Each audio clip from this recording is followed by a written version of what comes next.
conservatives, an opportunity in blue states that continue to punish children and families with online learning.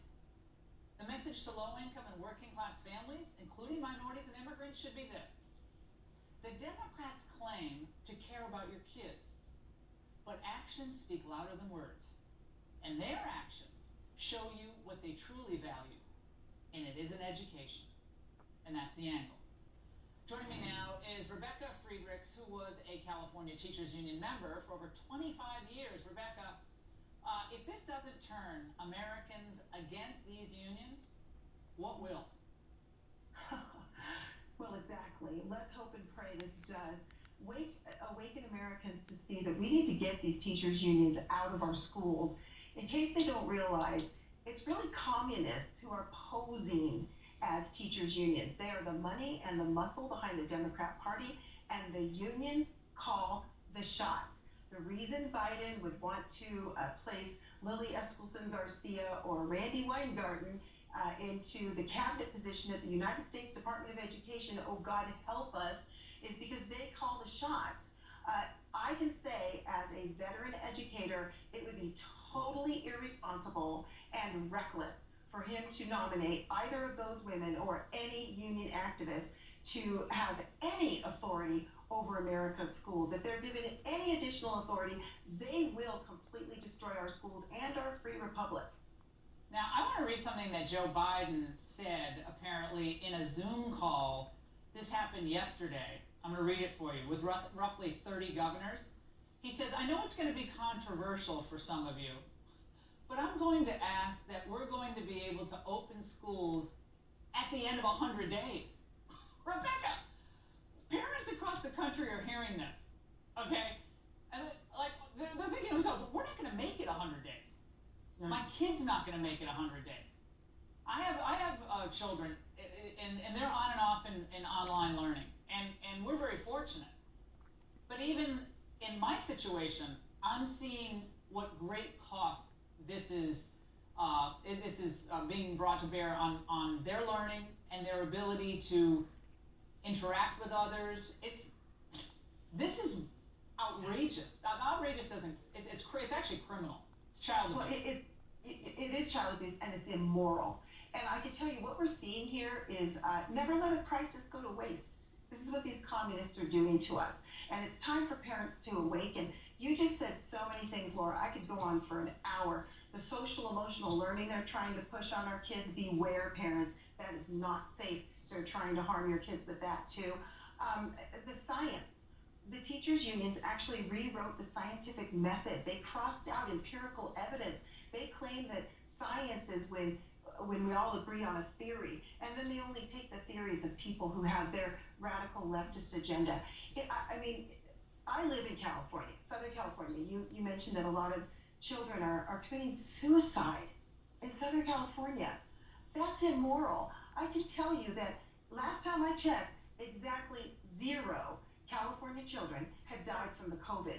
And we know that children are not carriers, so it is immoral. Yeah, I think Rebecca, there may have been 3 children who were recorded to have had passed away from COVID in California. So it's not no children, and that's a tragedy. But again, children sadly, succumb to diseases and the flu. We've had children die of the flu at just absolutely distressing numbers in years past.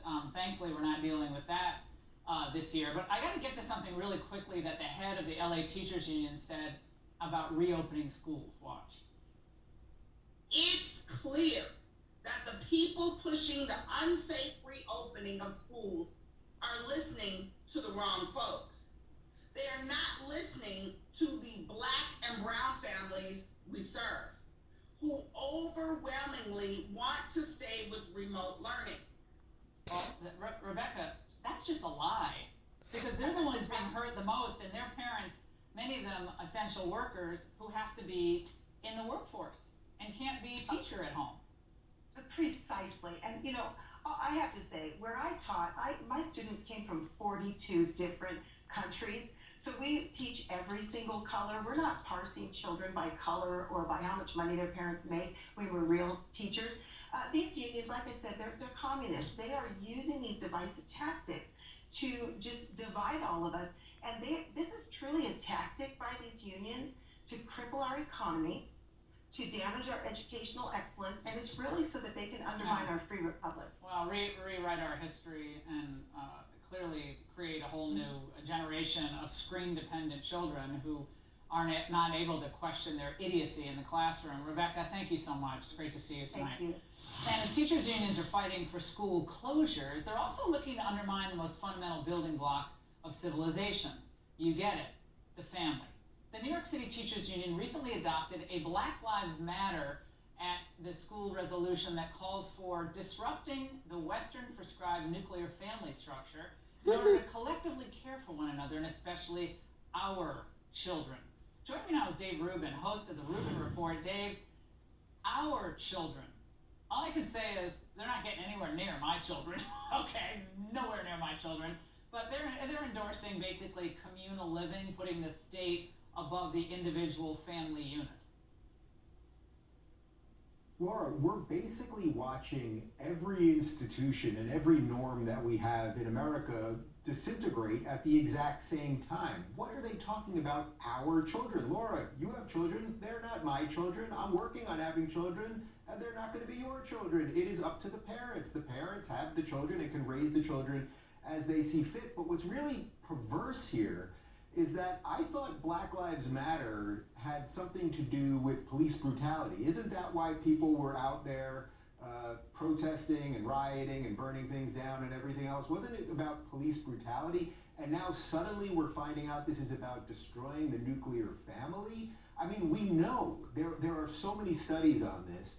We know that a family that has a mother and a father, two parents, that this is the basic building block for a functional society. So one generation can pass along freedom to the next generation and then hopefully expand on those freedoms. And now they're telling us that somehow that is the thing they're trying to destroy and that other people should somehow have responsibility over your children. This is just the ever-expanding move that BLM and the progressives and the Marxists are trying to make. There will be nothing left. I mean, they're really every norm. Think of a norm in society, whether it's a political norm or a cultural norm, and they will come for it. And they're showing it to us. I mean, they're not hiding it, so I guess you have to admire that. Dave, you almost think that they're setting the stage to be able to, and I know this sounds extreme, but to take children from their parents if it's determined or deemed to be a, quote, health threat. Now, how do they define health?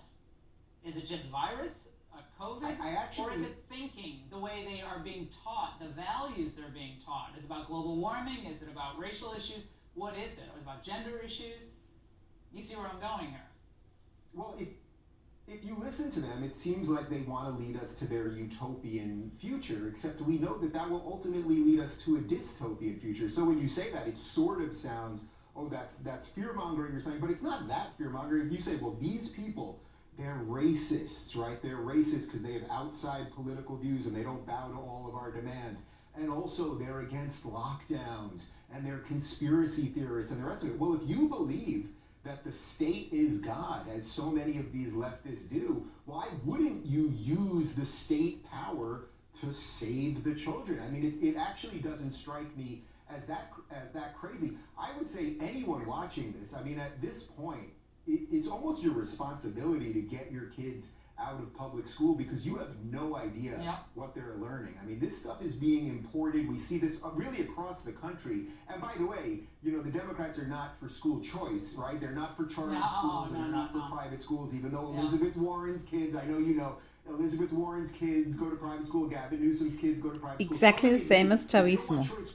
Oh my God. It's because the best way to indoctrinate is send them to state schools. Dave, their values are the right values, and anything that conflicts with their values, their progressive leftist values, has to be destroyed. You don't want to debate this, you want to just dominate it, and that's what it's been about for a long time, and you hit the nail on the head. Great to see you tonight, thanks so much. And coming up, a nonpartisan voter